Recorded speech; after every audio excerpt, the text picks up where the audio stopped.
Allahu Akbar. Bismillahirrahmanirrahim. Isang mapagpalayang araw po sa atin lahat, mga kaibigan.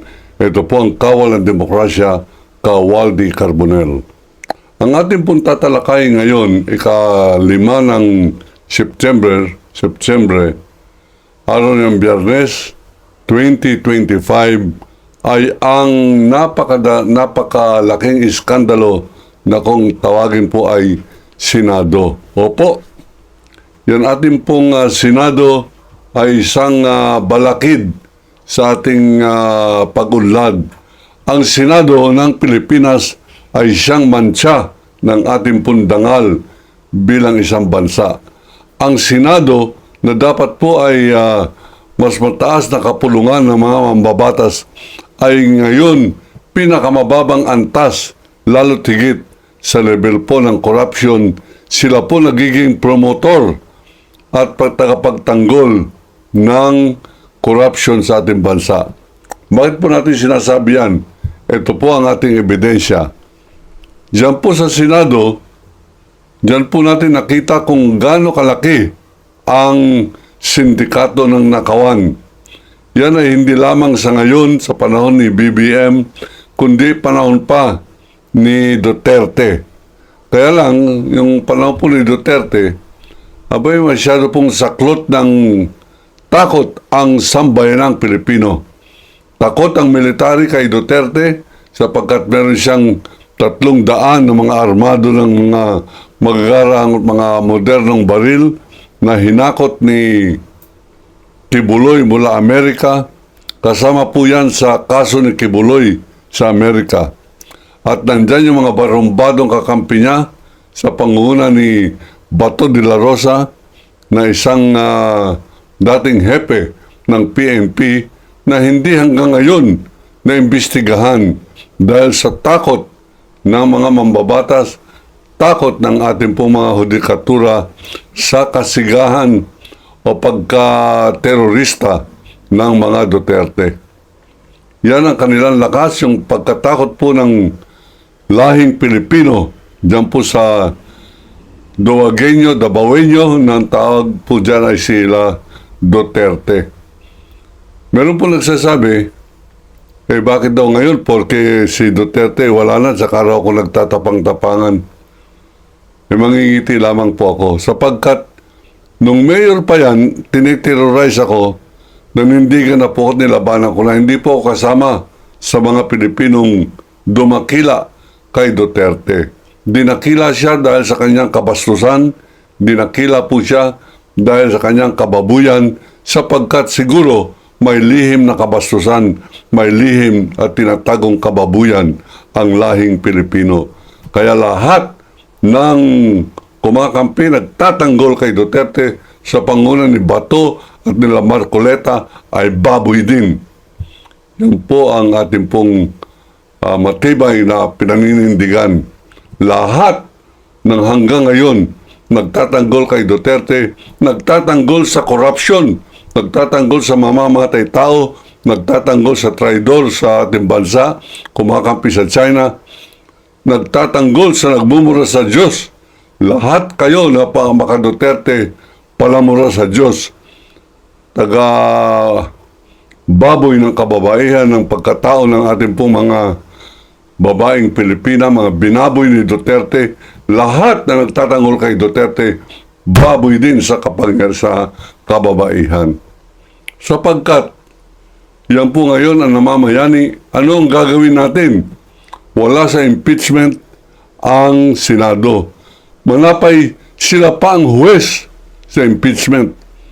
Paano magiging huwes ang isang pareho ni Escudero, pareho ni Bato de la Rosa, pareho ni Robin Hood Haram Padilla, pareho ni Villanueva, yung mga nagtatanggol sa korupsyon sa pamamagitan ng kanilang pagtatanggol sa mangurakot ng pangalan Sara Duterte, yung mga Marcoleta, kabulukan ng lahing Pilipino, kabulukan ng simbahan ng iglesia, kabulukan ng ating pong lipunan. Yan pong pangalan na yan. Marcoleta, Villanueva, Jesus is Lord, Judas is Lord.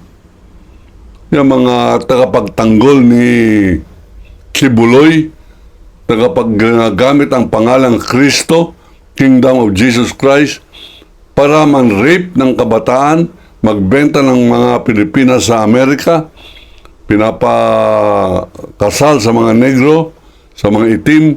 Wala po tayong masamang tinapay sa mga itim, sapagkat naniniwala po ko na sila ay tao rin at sila ang pinaglaban ni Abraham Lincoln magkaroon po ng kalayaan.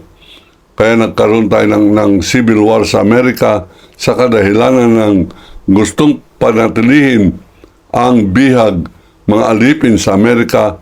Ayaw ni Abraham Lincoln yan at nanguna siya sa rebellion hanggang magkaroon ng civil war laban sa namamayaning batas na ang mga itim ay magmimistulang alipin habang buhay. Ngayon, sa atin, ang ating Senado ay nagmimistulang tagapagtanggol ng korupsyon. Pinapakita po nila yan, hindi ko lamang kathang-isip yan. Hindi po ako Marcoleta. Hindi po disente po tayo. Tayo ay edukado. Tayo hindi baboy. Tayo po ay Muslim. At ginagalang po ng kamusliman ang pangalan ng kahit na sinong dinudiyos ng kapwa nating tao ay ginagalang po ng Muslim yan. Yan po ang aking po napapagmalaki sa ating pong religion. Hindi po usot, hindi tinatanggap yung pagmumura na tatawagin puta ang ina, ang babae. Ginagalang po ng Muslim ang kababaihan. Kaya po ako balik Islam. Ako po ay Muslim. Hindi lang po natin sinasabing mga alagad ni Kristo ay mga baboy. Kundi may alagad si Kristo na pareho nila Judas Villanueva, Judas Marcoleta, mga Escudero, mga Robin Padilla, Kibuloy. Abay, medyo may diferensya po tayo ng konti. Mas galit tayo sa NPA kaysa kay Kibuloy. Anong klaseng lahi ito? Galit tayo sa NPA kaysa kay Michael Yang o yung mga nagtutulak ng droga na kampon ni Duterte. Pinagtatanggol pa hanggang ngayon ng mga DDS, kasumpa kayo. Pinagtatanggol pa ninyo yung Duterte. Minura ang Diyos, minura ang ating kaibigan si Obama, minura si Pope Francis. Pinagtatanggol nyo hanggang ngayon. Ngayon, pagtatanggol ni Bato de la Rosa sa Senate, kahiya-hiya ang Senado, kahiya-hiya ang mga Duterte, kahiya-hiya ang Bilyar. Ano po hinihingi ng taong bayan? Paano natin bubawagin ang Senado?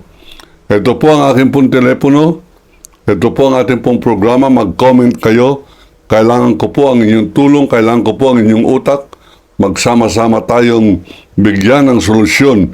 Etong kababuyan, etong pagtatanggol na ginagawa ng Senado dito po sa mga korap, mga nagnanakaw ng ating pong mga buwis, nagpapahirap sa mga kababayan natin na lulunod, inaanod, nagkakasakit dahil po sa baha. Yaman-yaman po ng bansang Pilipinas, ang laki-laki ng kinukubrang buwis ng gobyerno sa taong bayan, kaya mataas ang ating gasolina dahil sa buwis na pinataw ng train law ni Duterte at ni Recto. Kaya po mahal ang mga bilihin sa Pilipinas dahil sa buwis na ipinataw nila dyan po sa lahat ng bilihin, mga sardinas, Coca-Cola, sigarilyo, yung mga serbesa, yung tinatawag po nilang sin taxes. Kaya pag tayo po ay nalulunod sa baha, tayo po ay hindi nagkulang, nagbabayad tayo ng buwis. Yung iba, hindi po nila naintindihan, hindi raw sila nag-file ng income tax return. Mali.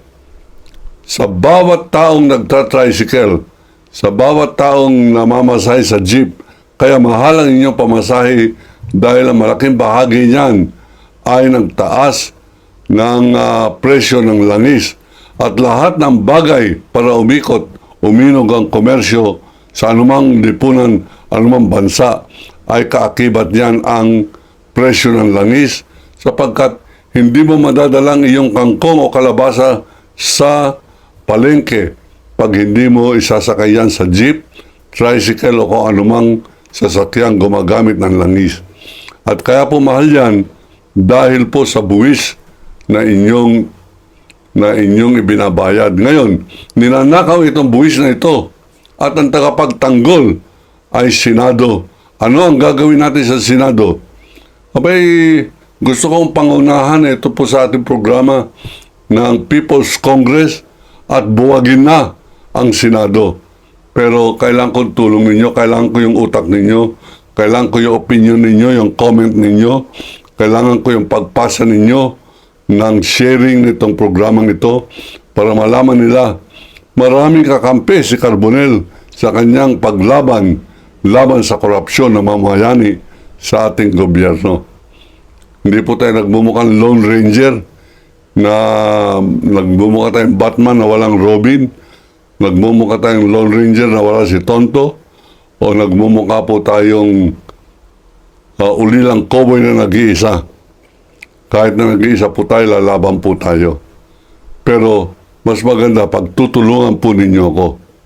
Sapagkat lalabanan po natin itong sindikato sa Senado kung saan ultimong si Villar, dating secretary ng Department of Public Works and Highways, ginawa ninyong senador, ginawa pa ninyong senador din yung kanyang kapatid, si Camille Villar.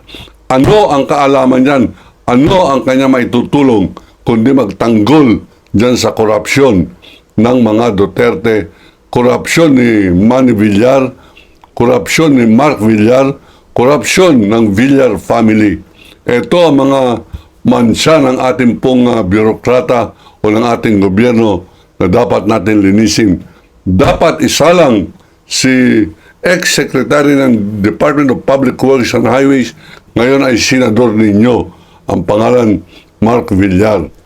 Isalang po yan dyan sa Blue Ribbon Committee. Ngayon, sapagkat ang Blue Ribbon Committee, ang nangunguna dyan ay isang Iglesia ni Cristo na sindikato ang utak. Ang kanyang piluka ay nagmumukhang helmet laban sa katotohanan.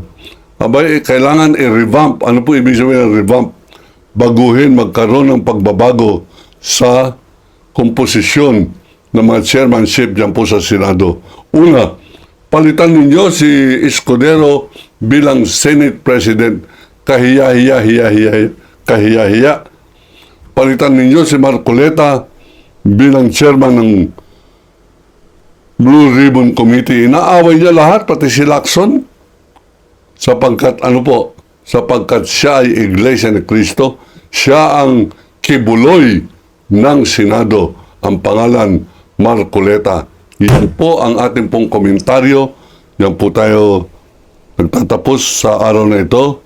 Ako po si Kawaldi Carbonell, nagsasabing iniibig ko ang Pilipinas. China, layas! Allahu Akbar!